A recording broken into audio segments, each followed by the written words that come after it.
हरे कृष्णा। तो आज हम चर्चा करेंगे कि गीता क्या है, श्रीमद् भगवत गीता है क्या।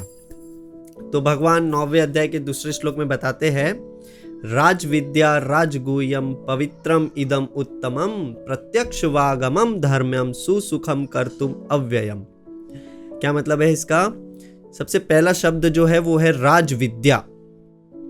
मतलब ये सारे विद्याओं का राजा है। विद्या से हमें 4 चीजें प्राप्त होनी चाहिए। क्या है वो? Skill, values, character and purpose. Skill मतलब हमें जीविका हमारी चलानी कैसे है, कैसे पैसे कमाने हैं। तो मॉडर्न एजुकेशन से हमें स्किल तो मिल जाता है कि पैसे कैसे कमाने हैं, लेकिन बाकी 3 चीजें नहीं मिलती। कौन सी 3 चीजें? वैल्यूज नहीं मिलते, कैरेक्टर नहीं मिलता और पर्पस नहीं मिलता। वैल्यूज का क्या मतलब है? जैसे राधानाथ स्वामी बताते हैं कि लोग जो है वो चीजों से बहुत प्रेम करते हैं और लोगों को बहुत यूज करते हैं, लेकिन होना क्या चाहिए कि लोगों से बहुत प्रेम करना चाहिए और चीजों को यूज करना चाहिए। तो ऐसा क्यों हो रहा है? क्योंकि वैल्यूज नहीं है। फिर तीसरा है कैरेक्टर। कैरेक्टर मतलब सदाचार।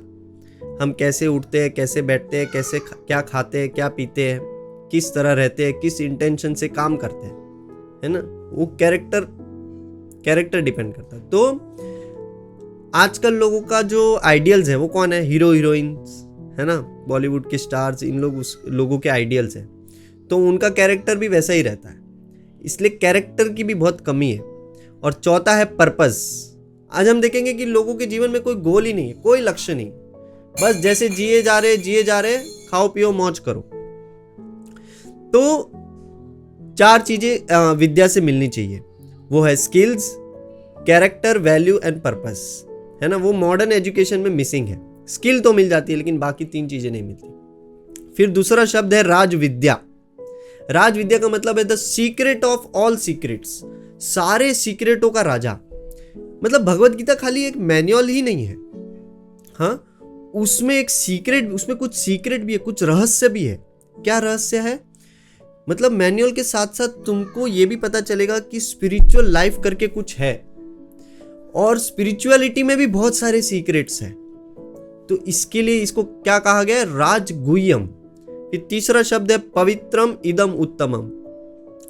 जैसे देखा गया है भारत में यज्ञ, दान और तपस्या बहुत होता है भारत में, है ना। तो ये क्यों होता है? क्योंकि लोग पवित्र होना चाहते हैं। हमारा शरीर पवित्र हो, हमारा मन पवित्र हो, यज्ञ, दान और तपस्या के द्वारा।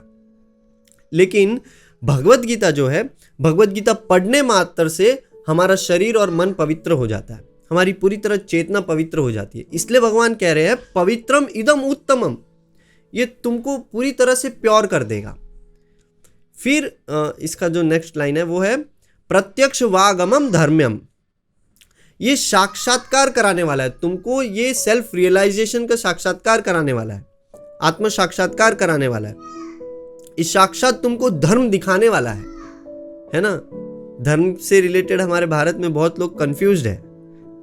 तो भगवत गीता बोल रही है, भगवान बोल रहे हैं कि ये साक्षात तुमको धर्म दिखाने वाला है। प्रत्यक्ष वागमम धर्म्यम मतलब ये प्रत्यक्ष रूप से तुम्हें रियलाइज कराने वाला है कि धर्म क्या है। आजकल के लोगों को हम देखा गया है कि धर्म में इंटरेस्ट ही नहीं है ना।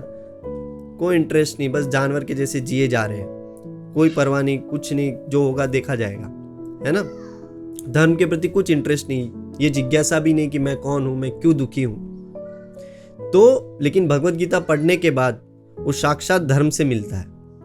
और फिर चौथा लाइन है सुसुखम कर्तुम अव्ययम। बहुत सुंदर लाइन है, भगवत गीता के शब्द पढ़ने में बहुत आनंद आता है।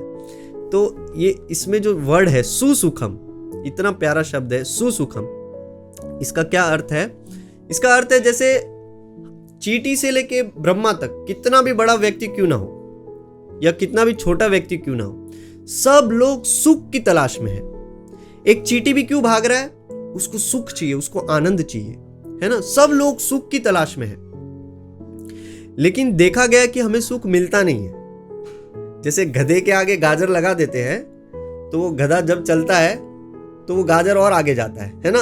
हमारी भी मेंटेलिटी ऐसी है, मैं आगे सुखी हो जाऊंगा, अभी भले जो कुछ भी कर रहा हूं, मेरा पूरा प्लान है और मैं आगे एकदम सुखी हो जाऊंगा, है ना। जैसे एक रेगिस्तान है।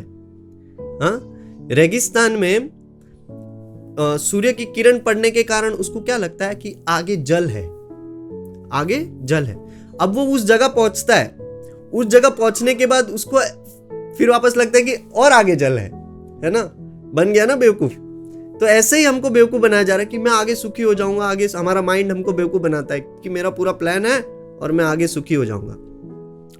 बट रेगिस्तान में उसको पानी नहीं मिल रहा है, इसका मतलब ये नहीं कि पानी नहीं है ना, वो पानी गलत जगह ढूंढ रहा है। ठीक वैसे ही हम जीवन में सुख ढूंढ रहे हैं लेकिन हमको सुख नहीं मिल रहा है, इसका मतलब ये नहीं कि सुख नहीं है, सुख है लेकिन हम गलत जगह ढूंढ रहे हैं। तो भगवान बोल रहे तुमको इधर सुख नहीं, बहुत ही बड़ा सुख मिलेगा, सुसुखम, सुसुखम कर्तुम अव्ययम। तो किसको मिलेगा? जो इस भगवत गीता के ज्ञान का पालन करेगा उसको सुख नहीं, बहुत बड़ा सुख मिलेगा, है ना। बहुत लोग ऐसा सोचते हैं कि ये धार्मिक इत्यादि कार्य जो है ना, ये नेक्स्ट जीवन हमारा अच्छा करेगा। नेक्स्ट जीवन नहीं, भगवान बोल रहे यही जीवन, हाँ, सुसुखम कर्तुम अव्ययम, तुमको यही जीवन में, ये कोई छलावा नहीं हो रहा है कि तुमको अगले जीवन में सुख मिलेगा, यही जीवन में तुमको सुख मिलेगा। सुसुखम कर्तुम अव्ययम, और वो भी कैसा सुख मिलेगा? एटर्नल सुख मिलेगा। हरे कृष्णा।